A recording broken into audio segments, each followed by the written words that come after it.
Hello, it's Mr. Ripka reading Neruda during Corona. What does he have in store for us today? Well, let us find out on this gorgeous Sunday. We have reached poem LXV. Yes, poem 65. Folks, look at all we've done. If we look at it that way, we've done all these pages. We have these few pages left.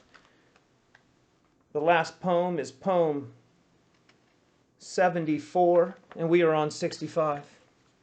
How exciting. Perfect way. We're going to end in the next, I guess, 2 weeks, more or less, right when summer begins. Perfect. All these questions, getting us ready, going inward to now go back outward and enjoy the sun and life, refreshed from having been quarantined and having been forced to go inward. And then, of course, having been asked these lovely, lovely questions from Pablo Neruda. So thanks again for joining me today. We have some excellent poems. I do want to just say, once again, these poems, these questions are noble, joyful questions. They're meant to revitalize us and soothe us, as I was talking about earlier.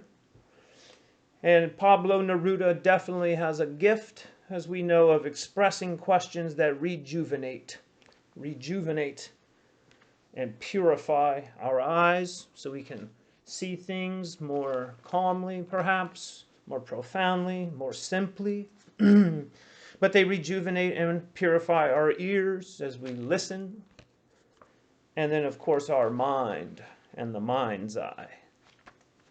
So he, as we get into poem 65, he brings up a sort of new theme. If you remember, he got into death for about 3 or 4 poems and sleeping, and it wasn't morbid. He was just asking questions about death. And so today he brings up a new sort of theme that he's going to ask questions about for the next couple days, and that is the theme of words. One of my favorite themes, words, poetry. Yes, how words work and what are words. He brought this up last time a little bit, if you remember this question, poem 64. The last question was, who assigns names and numbers to the innumerable innocent? So he's dropping, naming things, and now he's going to get into more and more about dropping syllables, and things of this nature, words, vowels. All right. So before we begin, it's nice to go back and, as he changes themes a little bit, to think about the imagery that he's used in the theme. So quickly, just to kind of remind us, he's been asking these questions with a lot of elemental imagery. If you remember, a lot about using the sky, using the ocean, the stars, the moon, the earth. That's what I'm calling elemental imagery. He uses a lot of this. It makes sense. These things are profound and mysterious, and his questions are trying to plumb the depths in a way, and with simple imagery. So he's using the imagery of the expansiveness of the sky, of course, the depths of the ocean, things of this nature. And he likes lights, some moons, stars, suns, things like that. He likes colors. We know that he has yellow and blue and red. Poem 1, I always come back to, which yellow bird filled its nest with lemons? And he also said in poem 2, if the color yellow runs out, with what will we make bread? Yes, amarillo.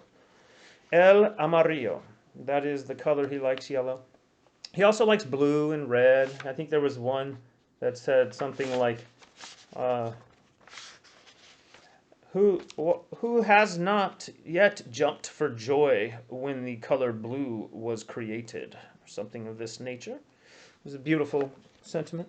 So he loves that. He loves animals, as I said, yellow birds, and loves flying animals, things that fly and swim. So, like we said, birds and things that hide things also. So turtles, dromedaries, camels, things that kind of hide. Once again, his imagery seems there's something mysterious in there he's trying to get at, sort of sort of using that imagery to plumb his own unconscious. He loves plants, of course, and flowers, the mystery of growth, and he talks about roses a lot. We also are aware of his infatuation with time. He loves time, past, present, future. He loves to talk about the days, hours even, but the days he wonders why Thursday doesn't decide to come after Friday. Or he talks about the months. He was wondering how old is November anyway. He talks about seasons, which are the months and the days and all this, right? He has a lot of springtime, summer, and autumnal imagery.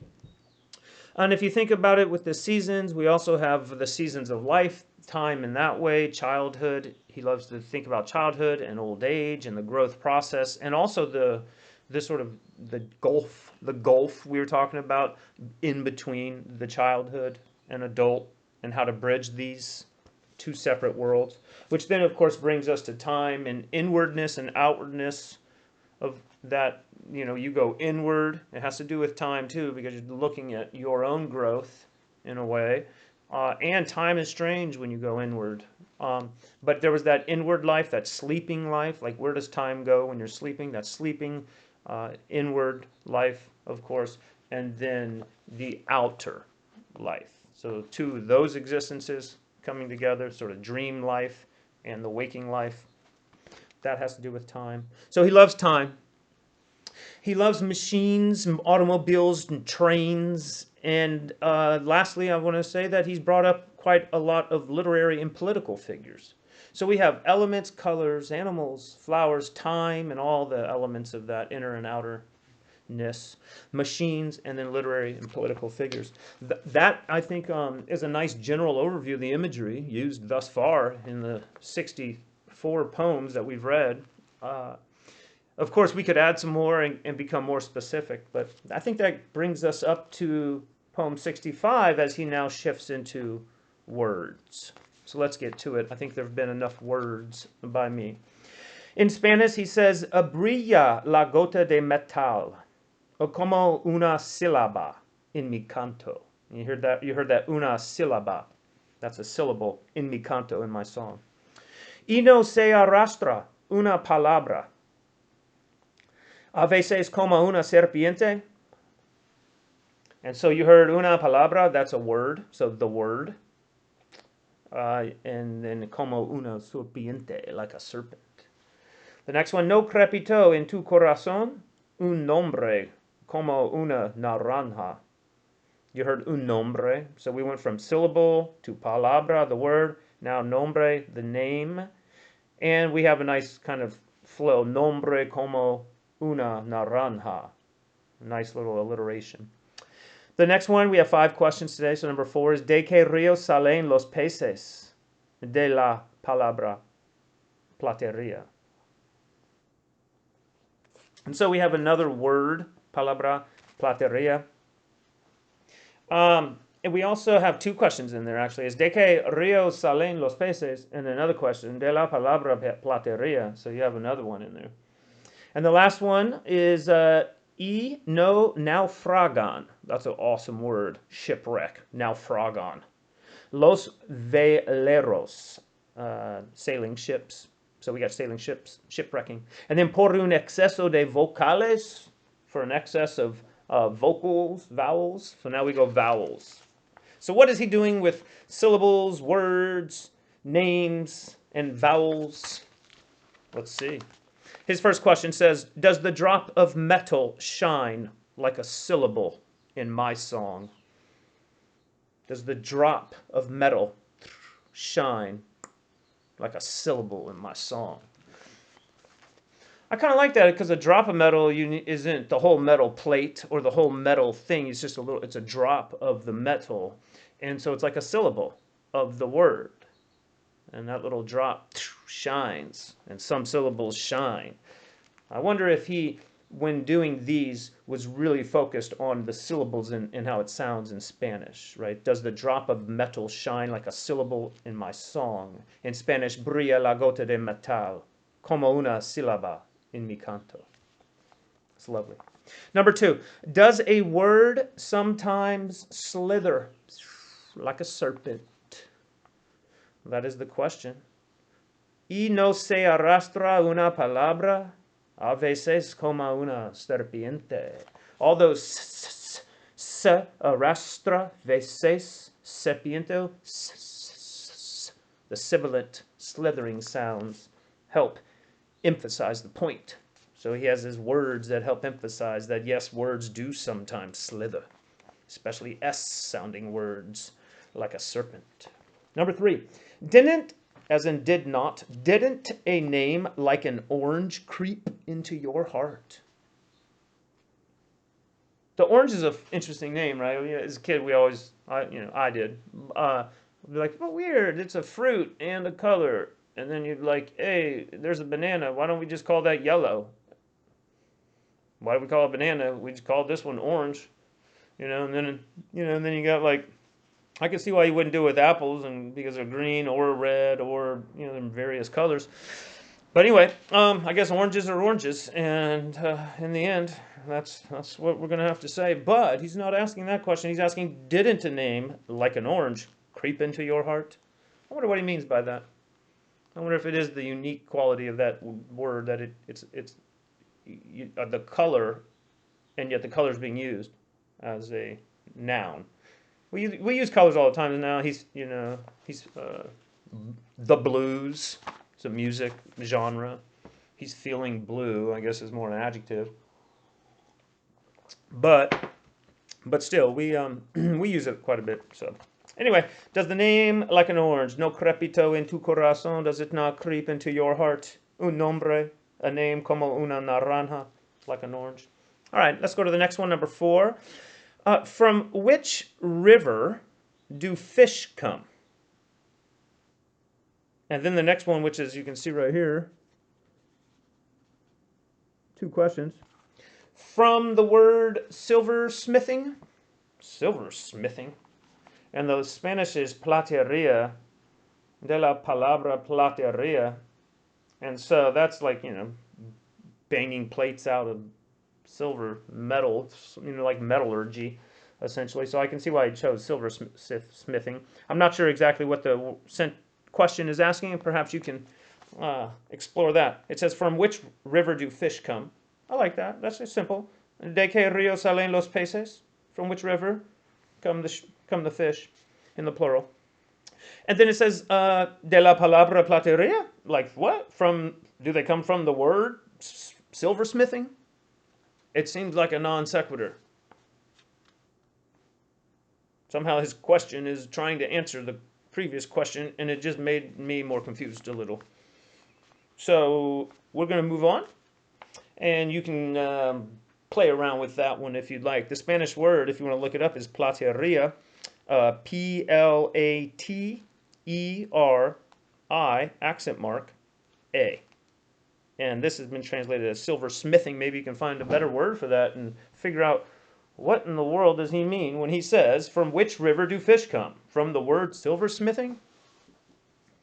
All right, last one for today. He says, when they stow too many vowels, don't those sailing ships wreck? All those vowels on the ship. Whew, yeah, on the Pequod. It's the Spanish. I like the way it's worded, so I'm going to read it in Spanish and then a more literal translation. So in Spanish, it's "y no naufragan los veleros," and that is, do they not shipwreck those sailing ships? So I like that. And then he tells you why in the next line: por un exceso de vocales, because of a excess of vowels. Are they not shipwrecking? Because, hey, how many? Got an excess of vowels over there. Maybe want to add some consonants or toss some of those vowels out before you shipwreck. That's a wonderful. I wonder if there's an excess of vowels in that sentence. Y no naufragan los veleros por un exceso de vocales. All right, we're going to go through the 5 questions in English, and then that's going to be it for today. Thanks again for a sort of extended edition of commentary. I thought we should, spend this moment, since it's been a day or two, spend this moment just gathering what we've done, this adventure we've been on that's that's been exciting and wonderful, and reminding us of all the imagery and themes and all that Pablo Neruda has shared with us. And as we just bring these up, it was a good time because we're now introducing a new theme he's going to explore for a few poems here, and that is the theme of words, the power of words, the mystery of words, the poetry of words. And so this is going to be really fun. I look forward to the next few days as we see what else Pablo Neruda has to ask about the mystery of words. And here they are, his 5 questions for today, poem 65. Does the drop of metal shine like a syllable in my song? Does a word sometimes slither like a serpent? Didn't a name like an orange creep into your heart? From which river do fish come? From the word silversmithing? And when they stow too many vowels, don't sailing ships wreck? And with that, I hope you get a chance today to play around with some syllables and some slithering serpentine words. And I hope these creep into your heart like an orange. And I hope you're playing around with some names and, of course, some vowels, and just have fun with words and word play. And I want to thank you for spending this time with me as we are going through Pablo Neruda's words. And with that, I wish you a great day, and I'll see you tomorrow for another version of Ripka Reads Neruda during Corona.